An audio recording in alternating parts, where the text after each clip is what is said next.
आसन ग्रहण करा।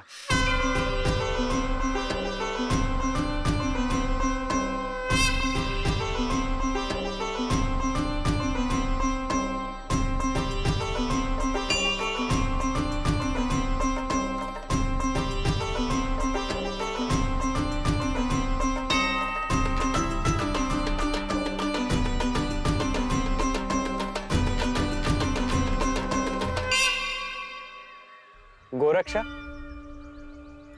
तुझ्या गुरुनी तुला जे जे काही शिकवले आहे ते तू मला सांगायचे आहे।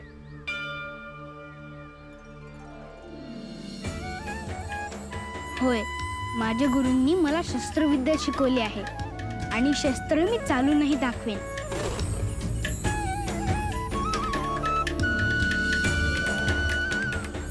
तुला श्री महादेवांचे दर्शन घडवायचे आहे।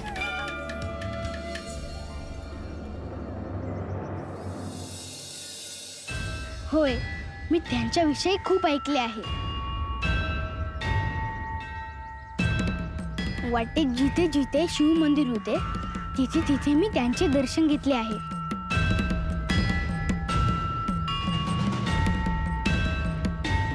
आम्ही दोघांनी मिळून तुझ्या संदर्भात काहीतरी ठरवलेले आहे।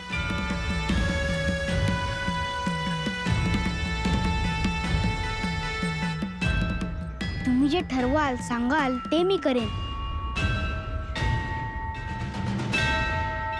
परंतु मी माझ्या गुरूंशिवाय राहू शकत नाही।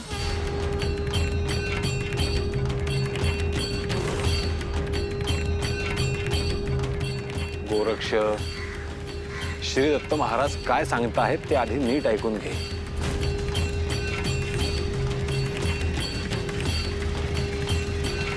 मग आपण काय करायचे ते ठरवू।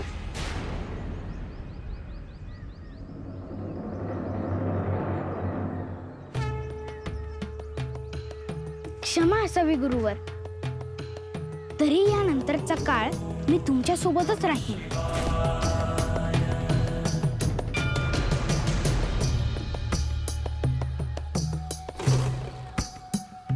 गोरक्ष, तुझे गुरूंवरचे प्रेम पाहून मला समाधान वाटले।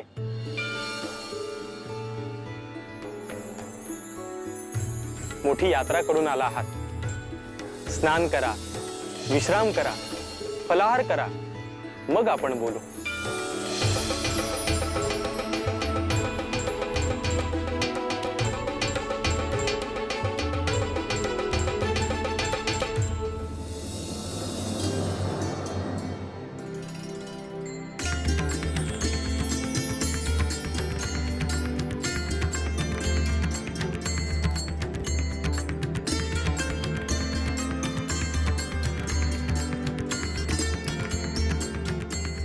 गुरु, सद्गुरू आणि शिष्य या नात्यातला आदर, प्रेमभाव, ममत्व पाहता गुरु शिष्य परंपरेत तुम्हा तिघांचे नाव चिरकाळ मनुष्याच्या स्मरणात राहील।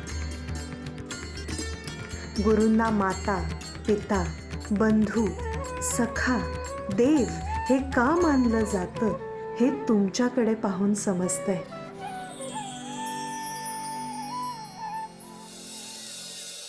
झाले ना माझ्या गुरूंचे दर्शन? होय गुरुवर। तुझेही सद्गुरू आहेत ते। तुम्ही जे जे वर्णन केले होते अगदी तसेच आहेत ते। आणि हा परिसर कसा वाटला तुला? खूपच सुंदर। आतापर्यंत आपण पाहिलेल्या प्रदेशांपैकी सगळ्यात सुंदर। आता काही वर्ष तरी तुला भ्रमण करण्याची आवश्यकता नाही। म्हणजे काय गुरुवर? म्हणजे आता जी तपश्चर्या करायची आहे ती इथेच करायची आहे। खरं तर मला आवडेल, परंतु तुम्ही सोबत हवे आहात।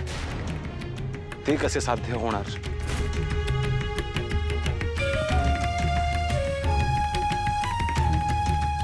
पण मी इथे नाही एकटा राहणार।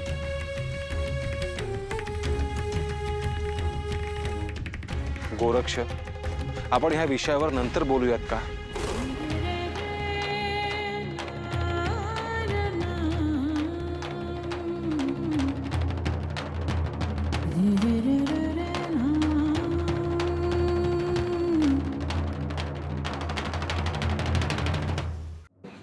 नसाल तर मी साधना करू शकणार नाही. तुझ्या मनातल्या सगळ्या शंका दूर झाल्या की आपण त्यावर निर्णय घेऊ. माझ्या मनात कोणतीही शंका नाही, परंतु तुम्ही जे कराल ते माझ्या हितासाठीच.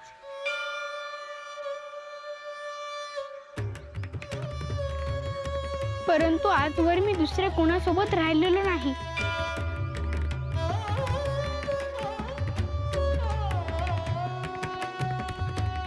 गोरक्ष, तू माझ्या गुरूंशी बोलत राहिलास तर त्यांच्या बरोबरही तुझे दृढ नाते तयार होईल. आपण नुकतेच आलो आहोत. आज्ञेप्रमाणे आधी आपण स्नानादी कर्म करूया. हं?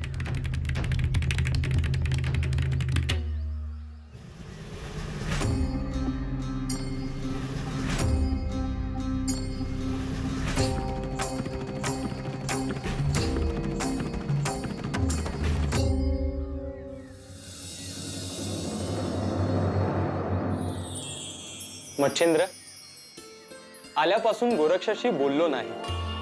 तू त्याला बोलवतोस का? गोरक्ष,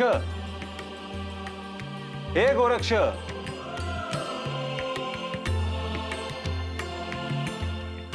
गुरुवर, तुम्ही मला बोलवले आहे? हो, ये बैस.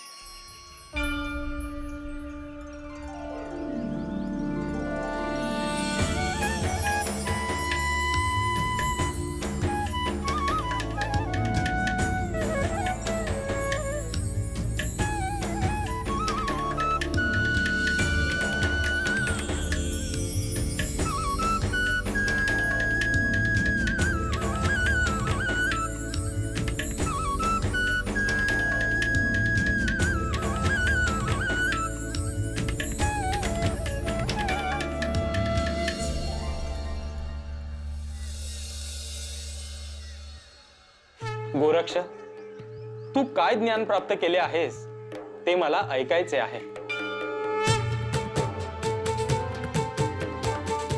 हे श्री सद्गुरू, आपण जे प्रश्न विचाराल त्याची उत्तरे देण्याचा मी प्रयत्न करेन.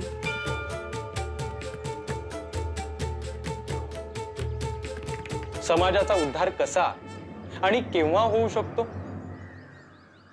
सत्याचे आचरण करणारी व्यक्ती समाजाला सुधारक म्हणून लाभली तर समाजाचा उद्धार होतो. सत्य आणि शील असणारे व्यक्ती ज्या समाजात आहे तो समाज सुखी होऊ शकतो. परंतु त्यासाठी दया आणि दानवृत्ती समाजात वाढायला हवी.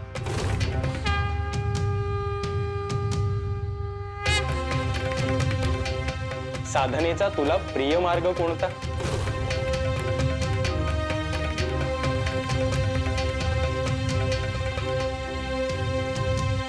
योग आणि ज्ञान मार्ग. योग मार्गाला जीवन समर्पित करून सर्व विकारांवर विजय मिळवणे आणि शिवत्व प्राप्त करणे हे माझ्या गुरूंकडून समजले.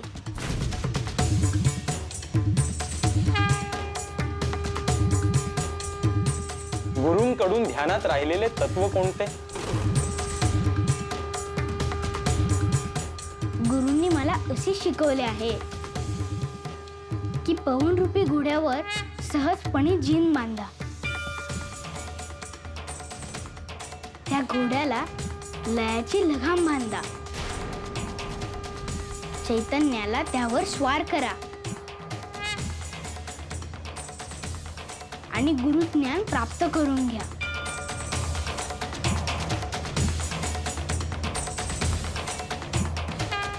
गोरक्ष, तुझ्याकडून हे ऐकून मी प्रसन्न झालो. गोरक्ष, मी तुला जे शिकवले त्यावर तू चिंतन मनन करून ते स्मरणात ठेवले.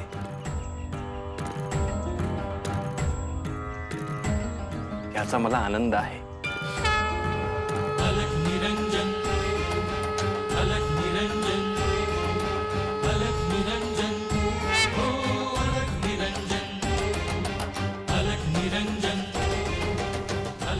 आता शस्त्रविद्येत तू काय शिकला आहेस हे सुद्धा दाखव.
सुरवर हो मच्छिंद्रना, गुरुवर हो देवा मच्छिंद्रना, नरहर हो मच्छिंद्रना, शिवहर हो देवा मच्छिंद्रना, देवा मच्छिंद्रना,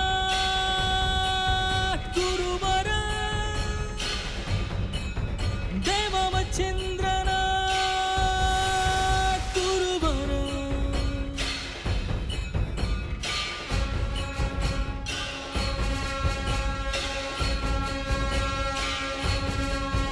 देवा मच्छिंद्रना.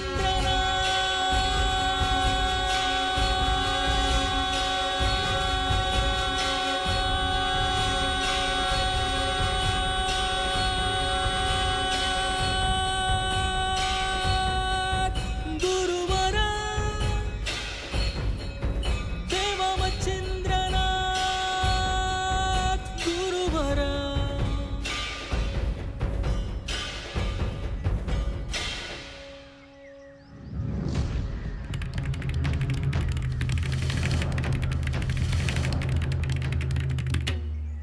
गोरक्ष, तुला जी शस्त्रविद्या शिकवली आहे त्यात तू काय ग्रहण केलेस हे तू श्री दत्त महाराजांना दाखवशील.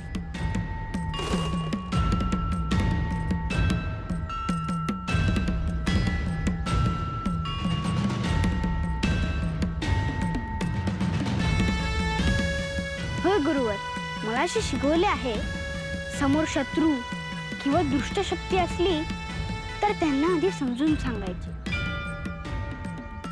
युद्धापासून परावृत्त करायचे, आणि नाही ऐकले मग युद्ध. आधी प्रेमाची भाषा आणि अंतिम पर्याय हा युद्ध.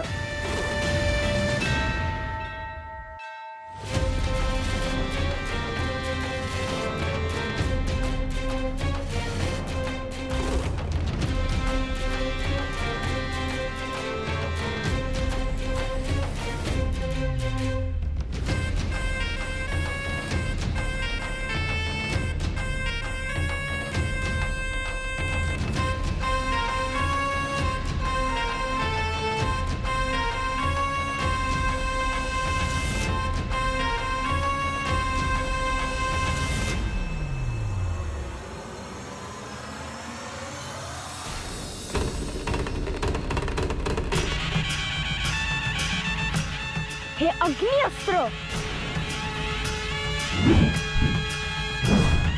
रुद्रतेज शिव शंभू भूपती महादेव तू दिव्य जती, करुण तुला जो जाणील भक्ती, कर विनाशासुरी शक्ती.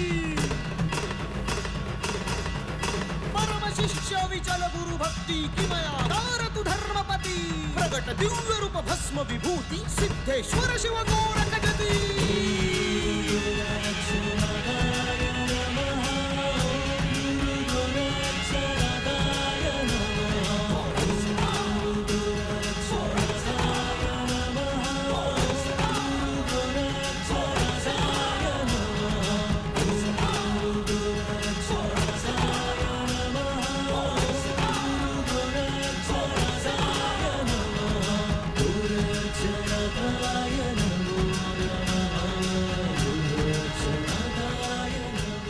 पाशुपातास्त्र.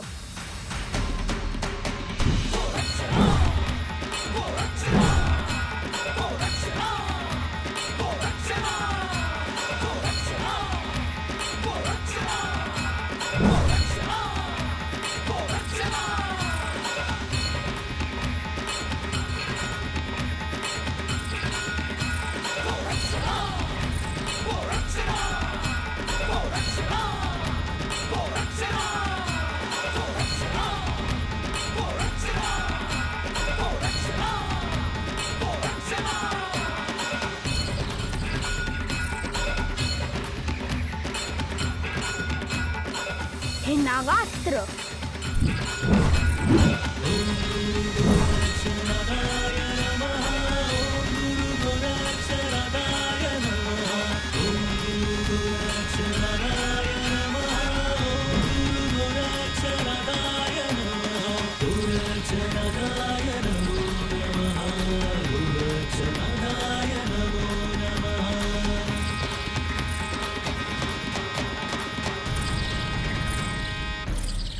हे गरुडास्त्र.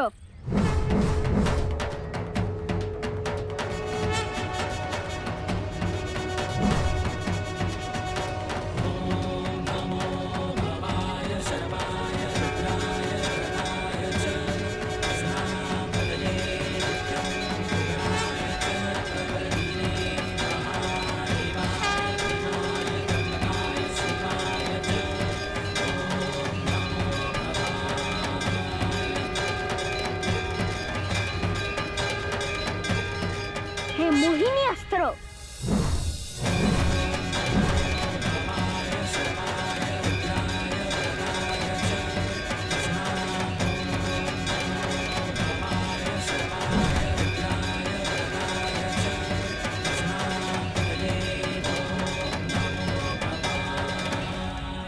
आता मी पर्जन्य अस्त्र सोडतो आहे.